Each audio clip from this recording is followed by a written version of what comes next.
each one of us can practice patience and practice hospitality. We don't have to be working for the church full time in ministry. We don't have to be missionaries.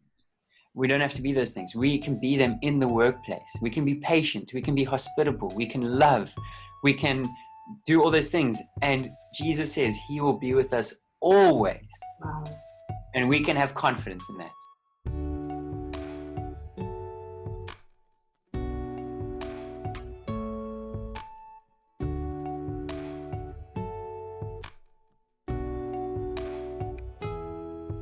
So this is off script, but I'd love for you to quickly chat about how you felt the Lord calling you from rooftop to working at Oxygen.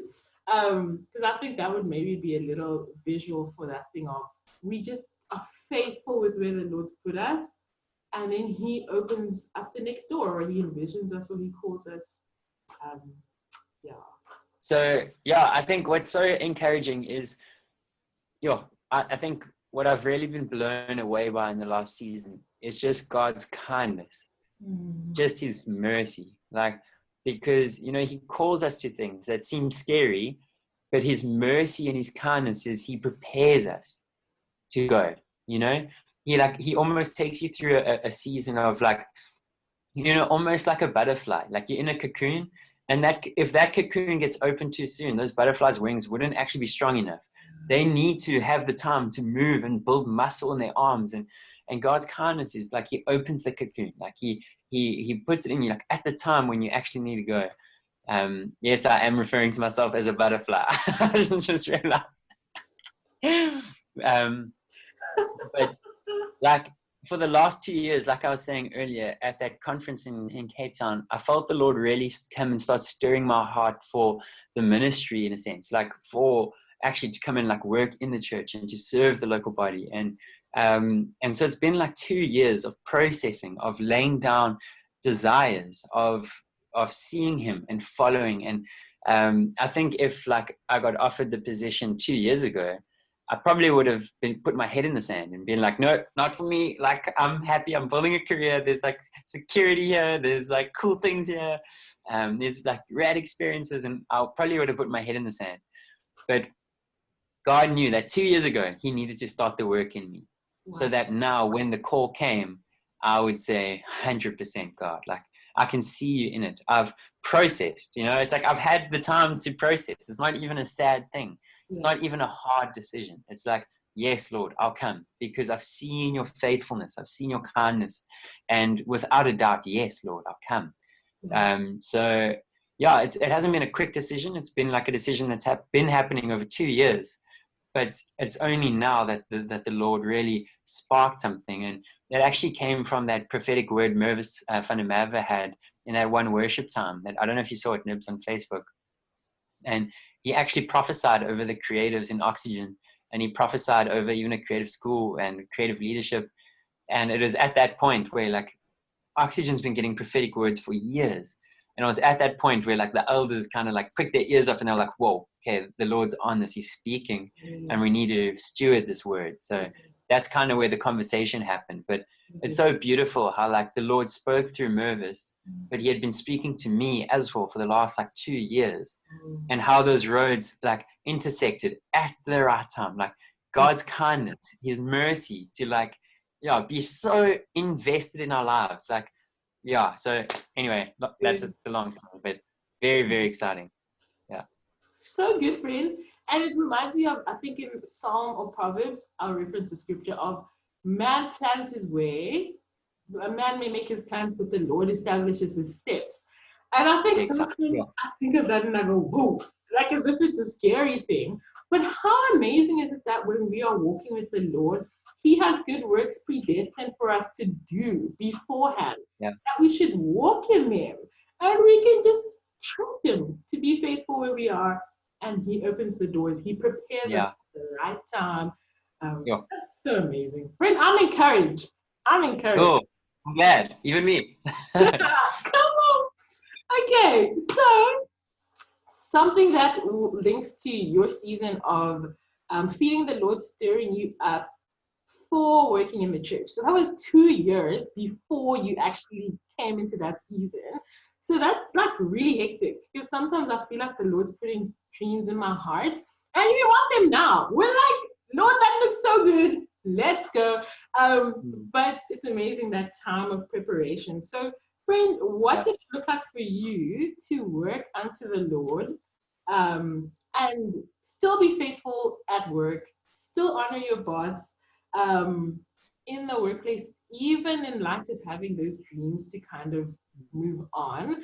But also, can we dovetail that question into what does it actually look like to honor your boss in general? Like practically.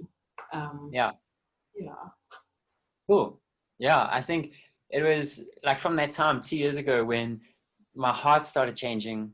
I came to work, and in a sense, I almost felt like a little bit like hypocritical, if I'm honest, because it's like I'm here and like in the creative industries, especially when you're working on films and projects, you want to envision the team, you want to get excited, you want to be like, yes, filmmaking, guys, we're doing this, like we're living our dream.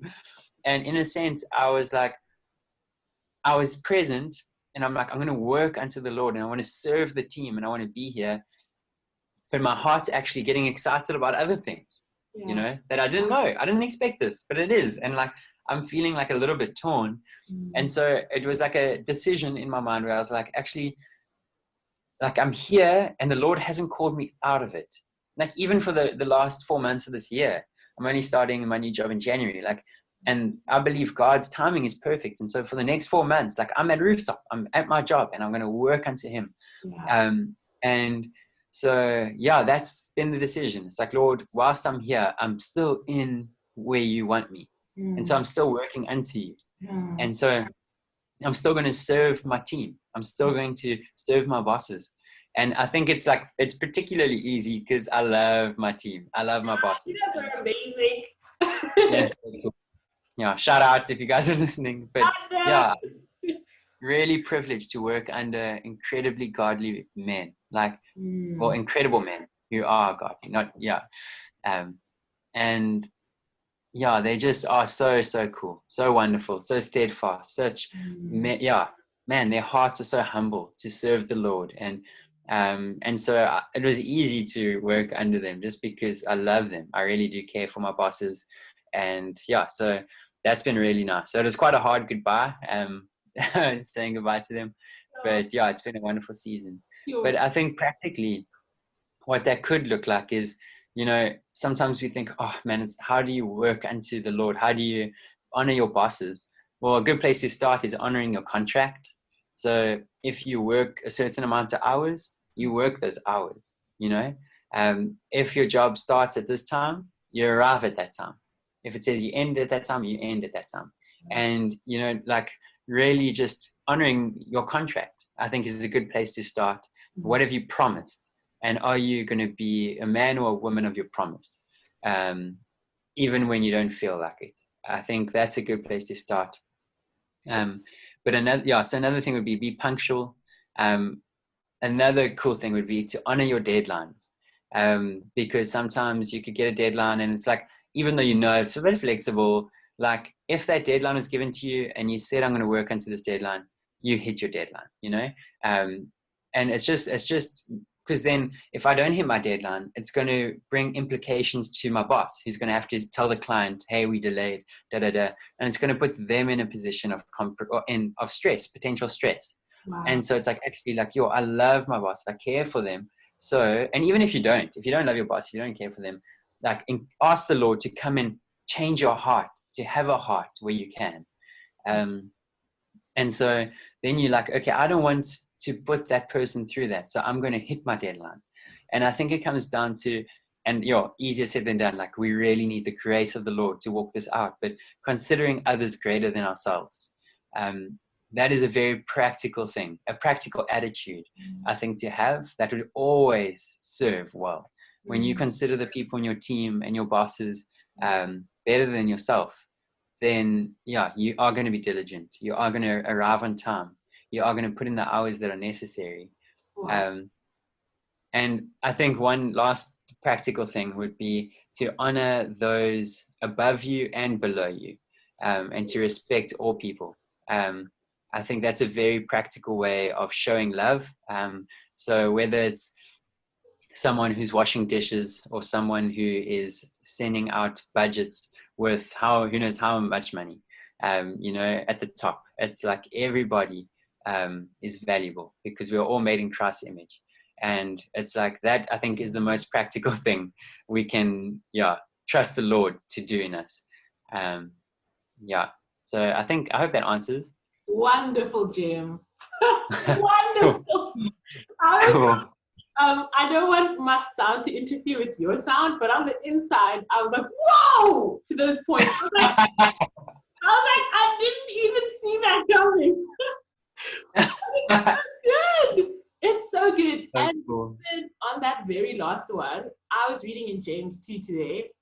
So to encourage you all to go and check out James 2, because something he talks about is to not be partial. Like if a rich person comes into our services and we are like a celebrity and we're like, oh, come and sit right in the front of the church.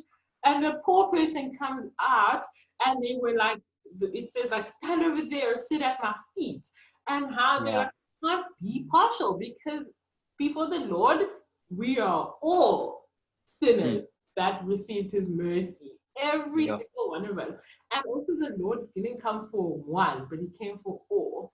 So even just asking the Lord for his heart, which is amazing, because that bears such a witness, I think, because sometimes we're like, we are Christians, we want to shine Jesus's light, and then we don't make our deadlines, we talk back to our bosses, we do all this like hectically fleshy stuff. And I'm like, what kind of a witness are we putting out there? Is this the Jesus that we want people to come and know? Is this the light that we're shining of all this bad fruits? Because they'll know a tree by its fruits. So true. Cool. Okay, Jim. So let us talk about rest. How to rest well, how to rest in a way that honors the Lord versus laziness. Like, can you just chat about what the difference is? How do we know when we start erring? Because there's definitely a fine line where we are like, oh, we're resting. And then resting becomes 3 days of a Netflix binge. Spiral. Like, how do we balance that out? Because we do need to rest. It's like, I think it's in Proverbs that the Lord gives his beloved sleep. We can rest in the Lord. He doesn't want us to be these work mules who are just like, so how do we balance that out? Yeah.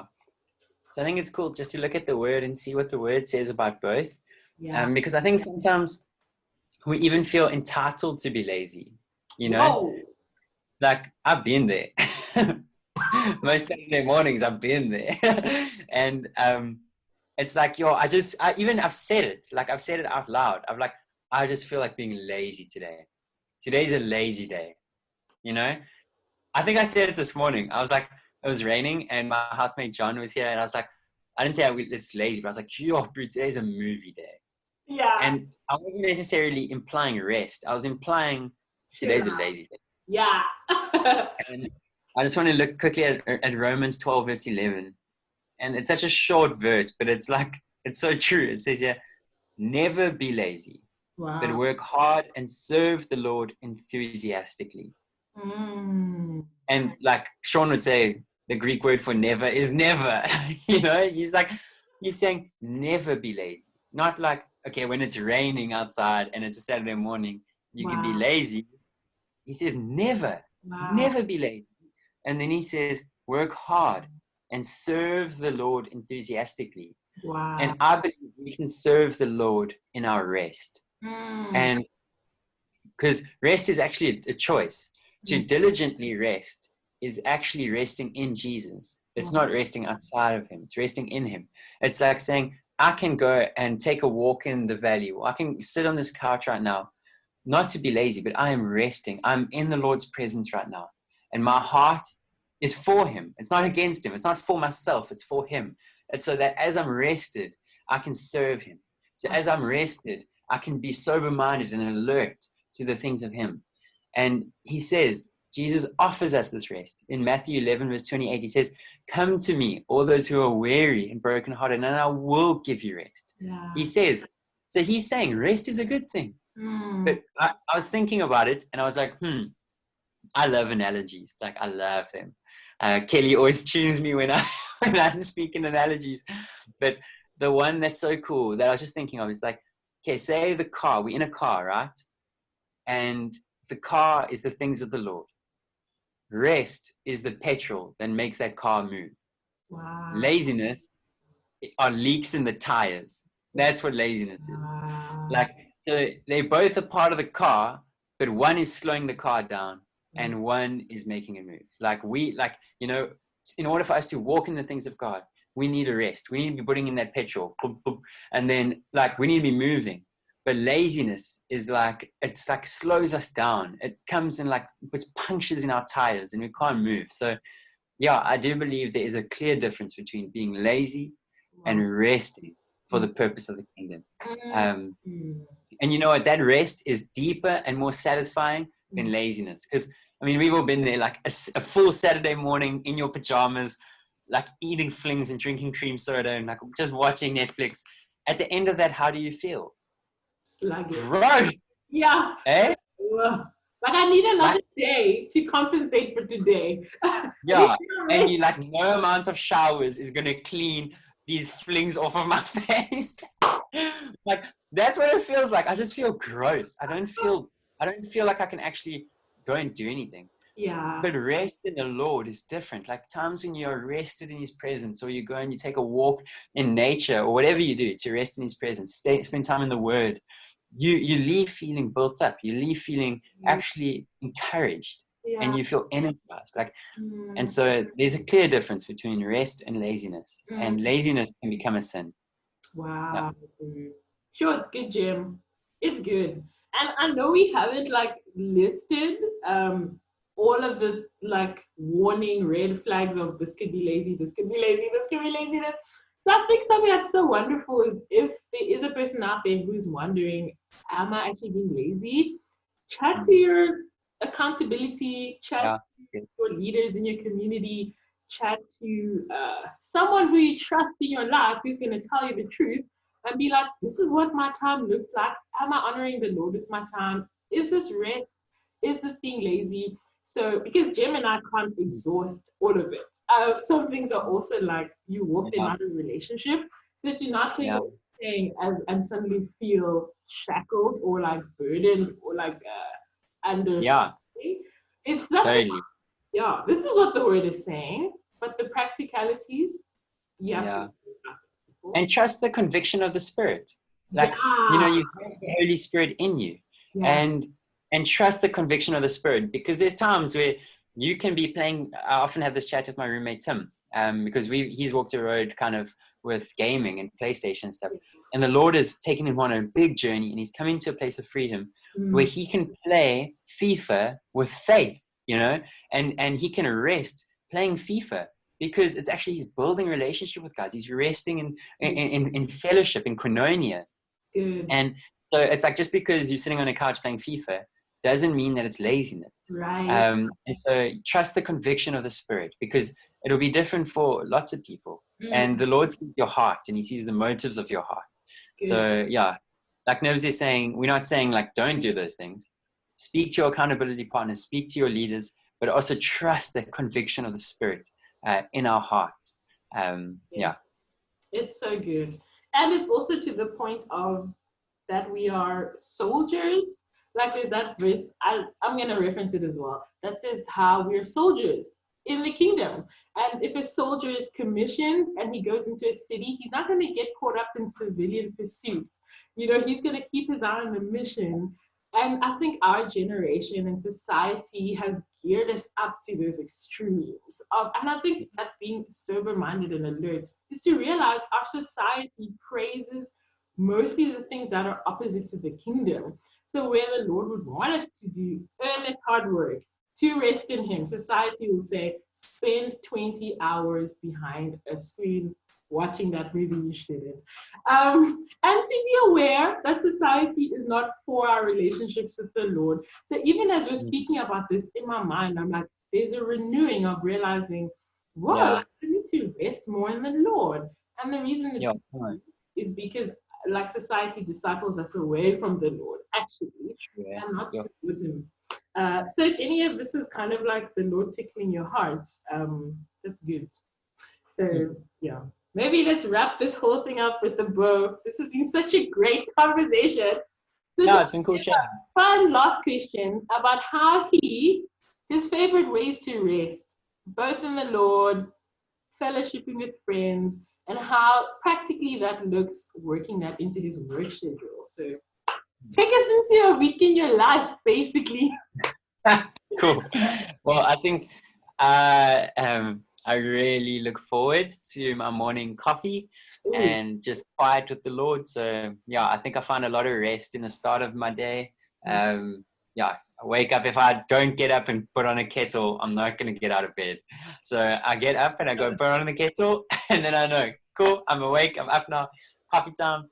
And then, yeah, just spending time in the Lord's presence, in His Word. And yeah, I really find a lot of rest in that.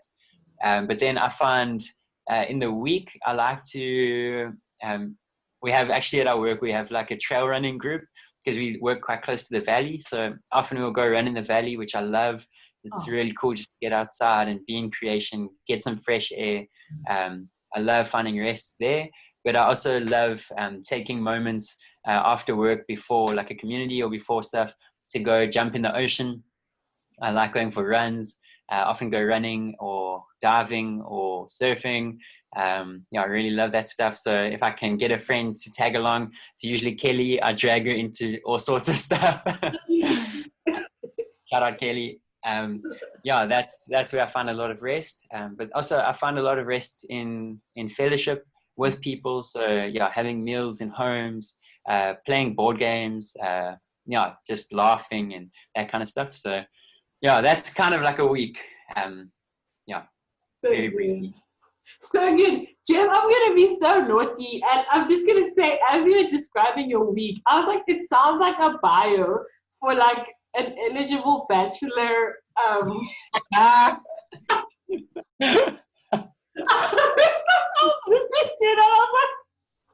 It does sound like that for the Christian. I like long walks on the beach. I love cooking. I love spending time with people from community. And I was like, Jenny, yeah. it's so good. Jim, Yeah. that was so amazing. Friend, thank you for coming on, sharing what the Lord said to you, sharing from the word, sharing from your experience, friend. I am super built up and challenged and encouraged, and I'm going to trust that other people watching this are going to be the same.